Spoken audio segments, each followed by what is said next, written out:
The warmth spreading across the passenger seat sent ice through my veins. I looked down at the clear fluid pooling around my feet, my hands instinctively clutching my swollen belly as the first contraction hit. "David, my water just broke. We need to go to the hospital now." My husband's face twisted in the rearview mirror, but not with concern. His knuckles whitened on the steering wheel as he pulled over, the family vacation luggage rattling in the trunk. "Are you serious? We're supposed to be at my parents' house in an hour."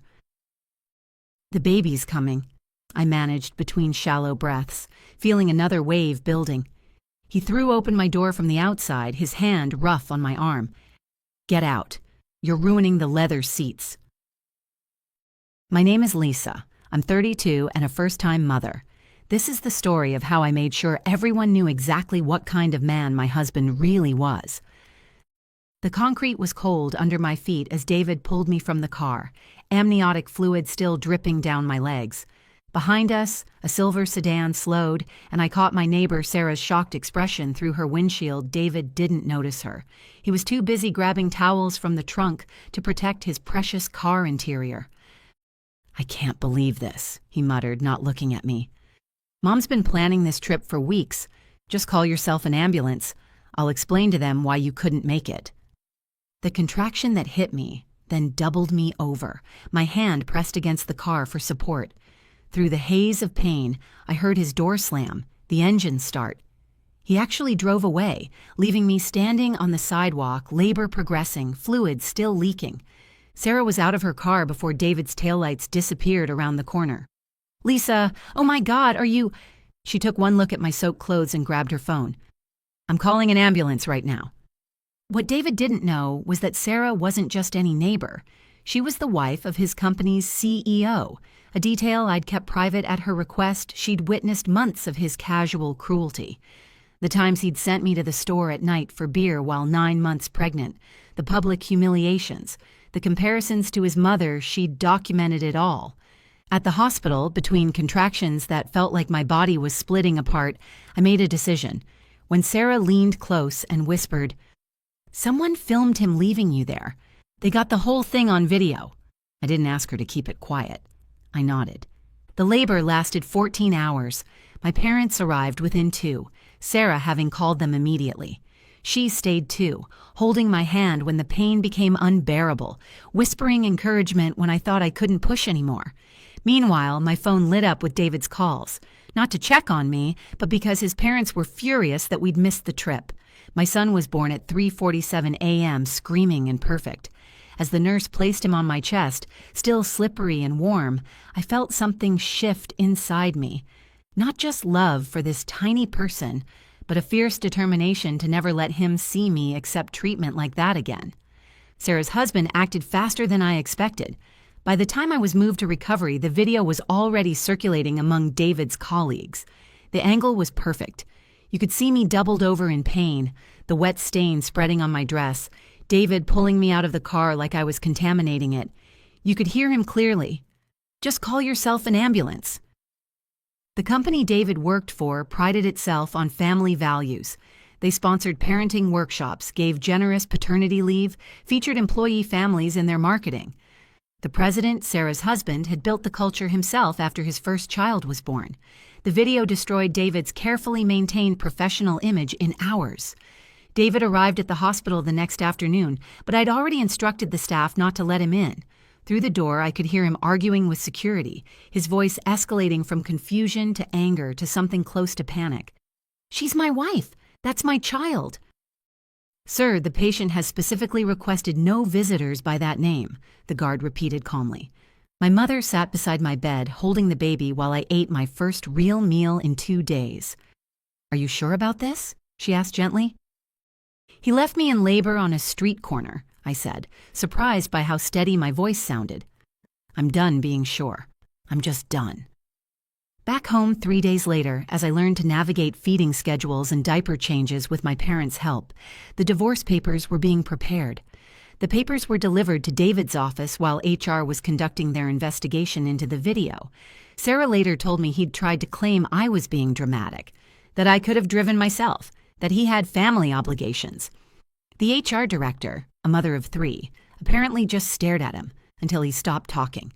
His parents called me relentlessly, alternating between threats and pleas. His mother left a voicemail that I saved. Marriage means supporting your husband through difficult times. You're destroying his life over one mistake. One mistake. As if the previous 3 years hadn't happened. The social media storm was beyond what any of us expected. The video went viral with captions like, "Man abandons wife in labor for family vacation," and "This is why we need to believe women." David's company photo was identified, shared, dissected. Someone found his parents' social media and discovered his mother's posts about raising a perfect son and the importance of wives knowing their place. The internet had a field day. I focused on healing, on feeding my son, on learning his different cries. My parents moved in temporarily, taking shifts so I could sleep. Sarah brought meals, held the baby while I showered, listened while I processed 3 years of normalized abuse out loud for the first time. David lost his job 2 weeks after our son was born. Sarah's husband kept me informed about David's employment situation through industry contacts, not officially for the video, but for violation of company values and creating a hostile representation of the organization. His parents had to take him in when he couldn't make rent. The last I heard, he was working part-time at a hardware store, still telling anyone who'd listen that his ex-wife ruined his life. The divorce was finalized when our son was 6 months old, with David relinquishing all parental rights in exchange for reduced child support payments. David fought the child support until the judge watched the video in court. His lawyer actually winced. The judge's words stay with me. "Mr. Harrison, you abandoned your wife in active labor because she was inconveniencing your plans. The court finds it difficult to imagine a clearer demonstration of parental unfitness." Sarah and her family became our extended family. Her husband offered my father a consultant position at a partner company. Her son, it turned out, was recently divorced himself. We met at a family barbecue when my son was learning to walk, clinging to furniture and taking tentative steps. Sarah's son, Marcus, spent the afternoon baby-proofing corners I hadn't even noticed, making my son laugh with ridiculous faces. "You know," Sarah said, watching us from the porch, "I had a feeling about you two." "We're just friends," I protested, but she smiled that knowing smile mothers perfect over years. She was right, of course. Over the following months, Marcus understood what it meant to rebuild after someone you trusted destroyed your foundation. He never pushed, never assumed, just showed up. Fixed the leaky faucet I'd been meaning to handle, taught my son to throw a ball, made us laugh until our sides hurt over dinners that started as quick drop-ins and stretched into midnight conversations. 3 years after that sidewalk abandonment, I stood in a different dress, white again, but by choice this time. I watched my son scatter flower petals down an aisle. Marcus waited at the end, tears streaming down his face as our boy called out, "Marcus, look, I'm throwing flowers." David sent a letter the week before the wedding through a mutual acquaintance who didn't know about our restraining order. I don't know how he found out about the ceremony. It was full of accusations, claims that I'd planned everything, that I'd trapped him. I read it once, then handed it to my lawyer. The letter violated our no-contact order, resulting in a formal warning from the court and a permanent restraining order with stricter enforcement. Sometimes I think about that moment, standing on the sidewalk watching my husband drive away while I was in labor. How it felt like the world was ending. How I couldn't imagine surviving it, much less thriving after it. But that moment of abandonment became my moment of clarity. He showed me exactly who he was when I needed him most, and I finally believed him. My son is 5 now. He's never met David, doesn't ask about him. He has a father who rushed home from a business trip to make it to his preschool play, who taught him to tie his shoes with infinite patience, who has never once made me feel like caring for our family was solely my burden. The video still circulates sometimes, usually around Mother's Day or during discussions about domestic abuse. I don't mind anymore. If one woman sees it and recognizes her own situation, if one person decides they deserve better, then something good came from that horrible day. Sarah likes to joke that she knew I was special when she saw me standing there, 9 months pregnant, abandoned and in labor, and I still had the presence of mind to memorize David's license plate as he drove away, just in case I needed it for the divorce. I told her in the ambulance between contractions. I wasn't planning revenge in that moment. I was just trying to survive, to bring my baby safely into the world. But sometimes, the best revenge isn't planned. It's simply refusing to hide what someone did to you, refusing to protect them from the consequences of their own actions. David thought leaving me on that sidewalk was him taking control, showing me my place.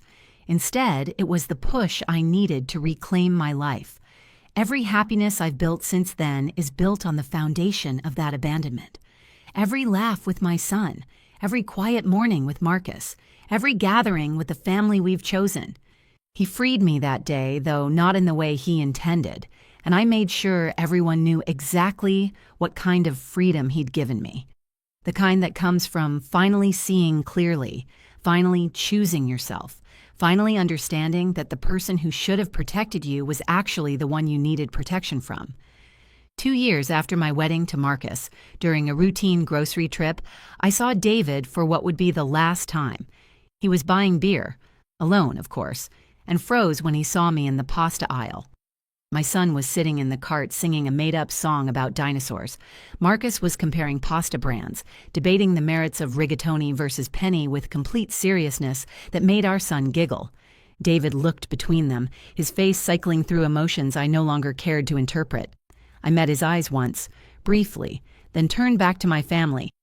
"Dinosaurs don't eat pasta, silly," I told my son, who laughed and insisted they did.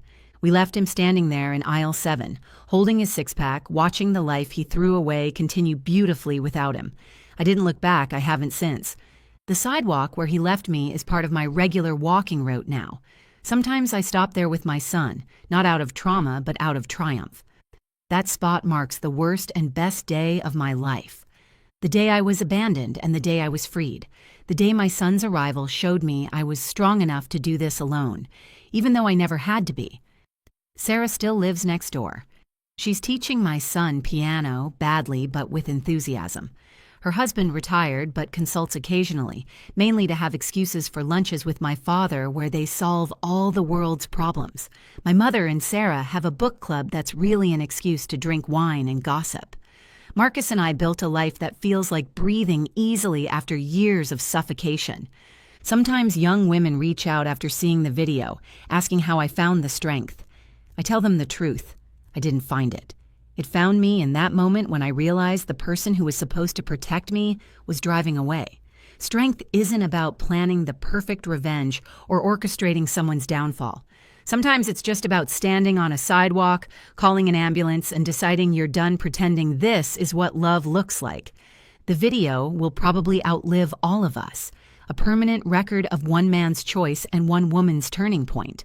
I'm okay with that. Let it be a warning, a cautionary tale, a reminder.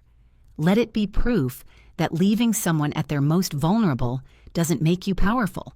It reveals exactly how small you really are.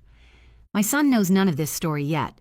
Someday, when he's older, when he asks about the man whose DNA he carries but whose name he doesn't, I'll explain that families aren't built on blood but on who shows up, who stays, who holds your hand through the pain and celebrates your joy. I'll tell him about Sarah, who became his grandmother by choice, Marcus, who became his father by love, and all the people who surrounded us when one person's cruelty could have destroyed us. But mostly, I'll tell him about the moment he was born, perfect and screaming and absolutely worth every second of pain. How in that instant I knew I would never again accept less than what we both deserved. How his arrival gave me the strength to demand better, to build better, to be better. That's the real revenge, I think. Not the video or the job loss or the public humiliation. It's this. Building a life so full of authentic love that the person who hurt you becomes nothing more than a footnote in your story, a cautionary tale you survived, a reminder of what you'll never accept again. Now, 5 years later, as I watch my son help Marcus plant tomatoes in our backyard garden while Sarah gives unsolicited advice from her kitchen window, I know David's role in our story is complete. He exists now only as a lesson learned, a path not taken, a reminder of what real love looks like by contrast. He gave me labor pains on a sidewalk. I gave myself a life worth living. Before you go, here's a quick bonus for sticking around. If you love learning and growing like I do, you need to try audiobooks. I've got an exclusive deal with Audible. Your first month is completely free. That's access to over 500,000 titles, zero cost to you. All the details are waiting in the description. Don't miss this one.